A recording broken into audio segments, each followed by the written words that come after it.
Dear students, welcome to Amrit Senior Secondary School.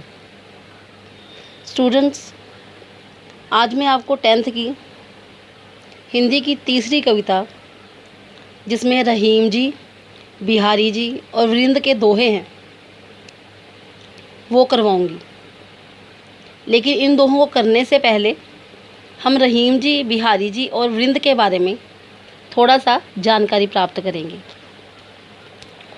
इनका अब सबसे पहले हम रहीम जी के बारे में पढ़ते हैं। इनका पूरा नाम अब्दुल रहीम खान खाना था। इनका उपनाम रहीम था। उपनाम मतलब कि जो दूसरा घर का नाम होता है। इनके पिता का नाम बैरम खां था। ये अकबर के राज्यकाल में दरबार के नवरत्नों में से एक थे, परंतु जहांगीर के शासनकाल में राजद्रोह के अपराध में इन्हें बंदी कर लिया गया और जागीर भी छीन ली गई। इनकी वृद्धावस्था राजकीय कोप के कारण बड़ी दीनता यानी गरीबी में बीती। उस समय की दयनीय दशा की छाया इनके कई दोहों में मिलती है।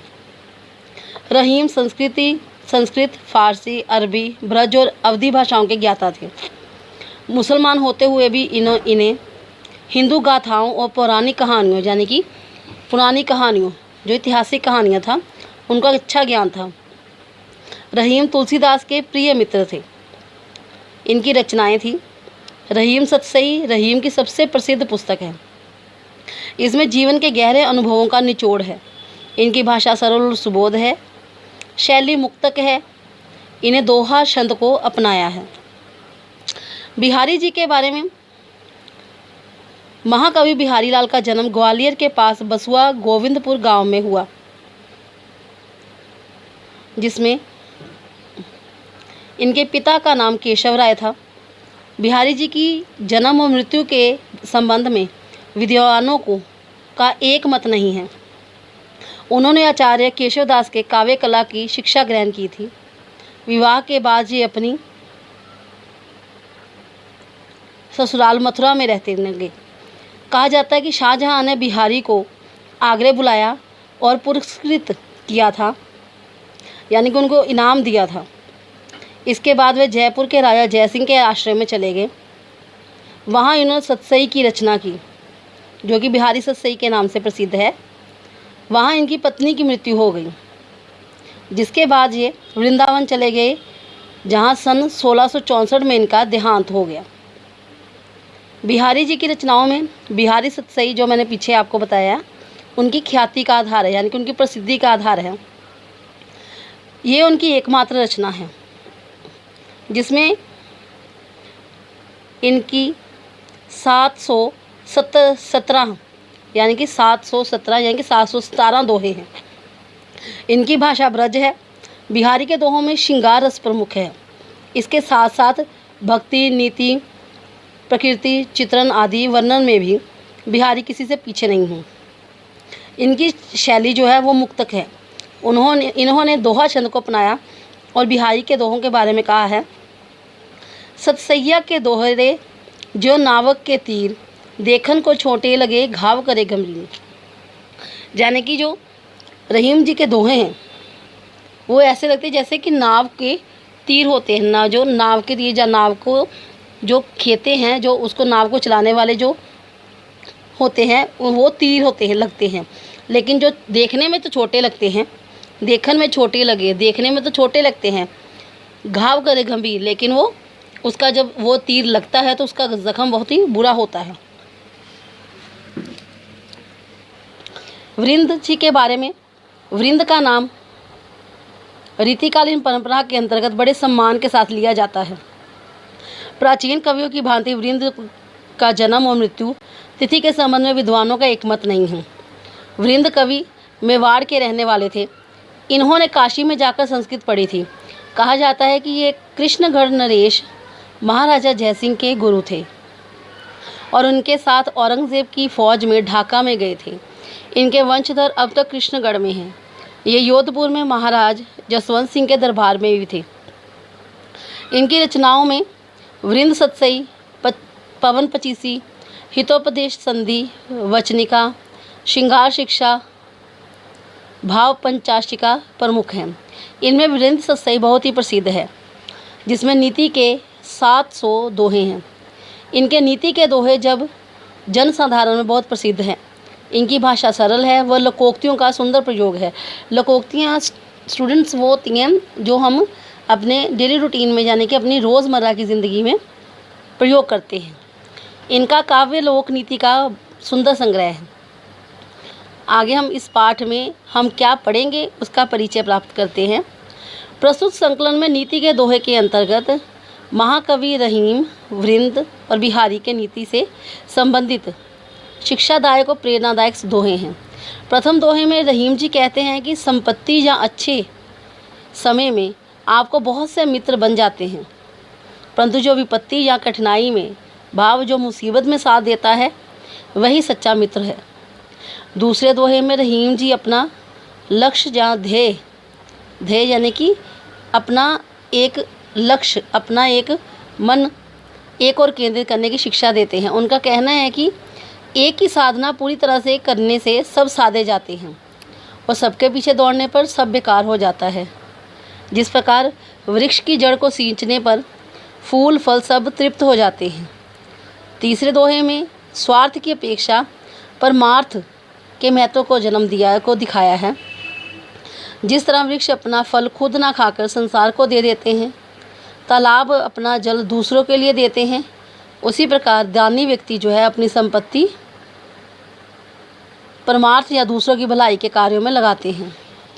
चौथे दोहे में रहीम जी कहते हैं कि किसी वस्तु को छोटे आकार को देखकर उसके महत्व को नहीं भूलना चाहिए। जिस प्रकार सुई जो कार्य कर सकती है वह तलवार जैसी बड़ी चीज़ भी नहीं कर सकती, अतः हमें बड़ी वस्तु को देखकर छोटी वस्तु की उपयोगिता को भूलना नहीं चाहिए। पांचवें दोहे में बिहारी जी कहते हैं कि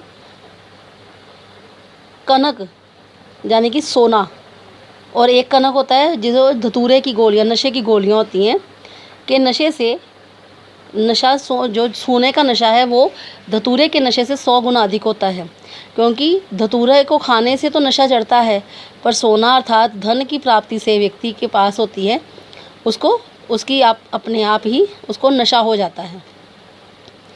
छठे दोहे में बिहारी जी ने एक भंवर के माध्यम से मानव को आशावादी होने का संदेश दिया है। उनका कहना है कि पतझड़ में भी इसी उम्मीद के साथ भंवरा फूल की डालियों के पास रहता है कि बसंत आने पर इनमें फिर से फूल लगेंगे, अर्थात मानव को निराश ना होकर आने वाले अच्छे दिनों के लिए आशावादी होना चाहिए।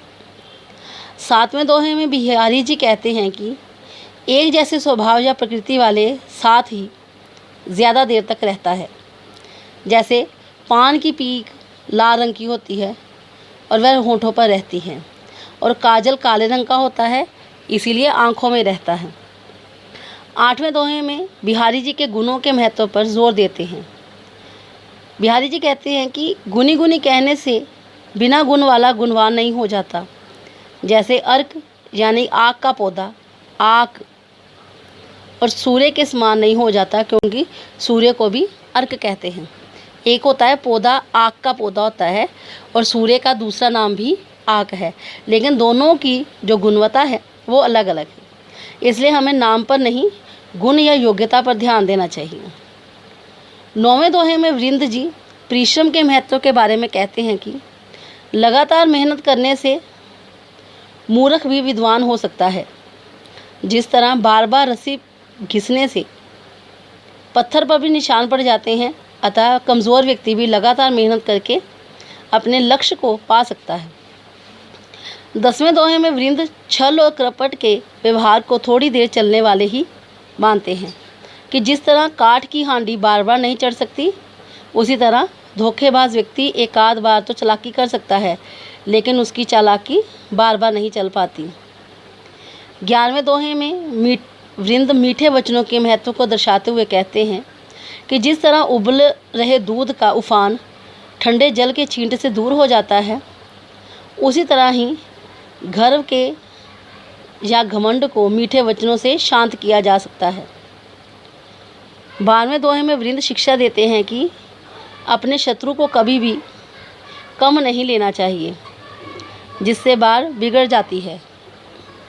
जैसे छोटा सा अंगारा तिनकों के बड़े समूह को जला सकता है, इसी प्रकार हम कह सकते हैं कि छात्र छात्राओं को भी अपने ध्येय यानी कि अपने लक्ष्य, अपने सब्र को कभी कम ना लेकर उसके लिए पूरी अर्थात युद्ध स्तर पर तैयारी करनी चाहिए, यानी कि उनको अपनी तैयारी पूरी तरह से करनी चाहिए।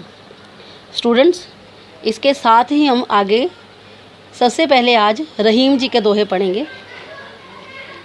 कह रहीम संपत्ति सगे बनत बहु बहुरीत, विपत कसौटी जोई कसे सोई सांचे मीत। रहीम जी कहते हैं कि कह रहीम संपत्ति सगे बनत बहुत बहुरीत। जब किसी के पास धन होता है तो उसके सभी मित्र होते हैं, सभी रिश्तेदार होते हैं। विपत कसौटी जय कसे सोई सांचे मीत। विपत कसौटी जाने कि जब कोई सिर पर मुसीबत आती है और उस समय जो व्यक्ति हमारा साथ देता है, सोई सांचे मीत, वही हमारा सच्चा मित्र होता है। सांचा मीत यानी कि सच्चा मित्र, वही हमारा सच्चा मित्र होता है। एके सादे सब सदे सब जाए, रहीमन सींचे मूल को फूले फले अधाए। रहीम जी कहते हैं कि एक को साधने से यानी कि एक भगवान की पूजा करने से हम सभी की पूजा कर लेते हैं। आज एक को पूजते हैं, कल दूसरे को पूजते हैं, इससे हमारी जो पूजा है वो व्यर्थ हो जाती है। जिस प्रकार रहीम जी कहते हैं कि जब पौधे की जड़ को सींचा जाता है, रहीमन सींचे मूल को यानी कि मूल यानी कि जड़ को, जब पेड़ की जड़ को सींचा जाता है, फूले फले अधाए, उससे फूल पत्ते जो हैं वो सींच जाते हैं, सभी को पानी मिल जाता है। इसी प्रकार एक को साधने से, एक की पूजा करने से हम सभी की ही पूजा कर लेते हैं। तरुवर फल नहीं खात है, सरवर पिए ना पान, कह रहीम पर काज हित संपे सच्चे सुजान। तरुवर यानी कि जो पेड़ है फल नहीं खाता है, यानी कि अपना फल खुद नहीं खाता है। सरवर यानी कि सरोवर जो है, पिए ना पान, पिए मतलब पीना और पान मतलब पानी, और सरोवर जो है वो अपना पानी खुद नहीं पीता। कह रहीम पर काज हित संपत्ति संचय सुजान। रहीम जी कहते हैं कि इसी प्रकार जो अच्छे लोग होते हैं वो अपनी धन संपत्ति को इकट्ठा करते हैं दूसरों की सहायता करने के लिए। जिस प्रकार पेड़ अपना फल खुद नहीं खाता है, सरोवर अपना पानी खुद नहीं पीता है, उसी तरह से ही अच्छे लोग भी अपने पास संपत्ति को इकट्ठा करते हैं लोगों की भलाई करने के लिए। रहीमन देख बड़ेन को लघु न दीजिए डार, जहाँ काम आवे सुई का करे तलवार। रहीम जी कहते हैं कि हमें बड़े को देखकर, बड़ेन को यानी बड़े को देखकर लघु न दीजिए डार, छोटी वस्तु की उपयोगिता को कम नहीं आंकना चाहिए।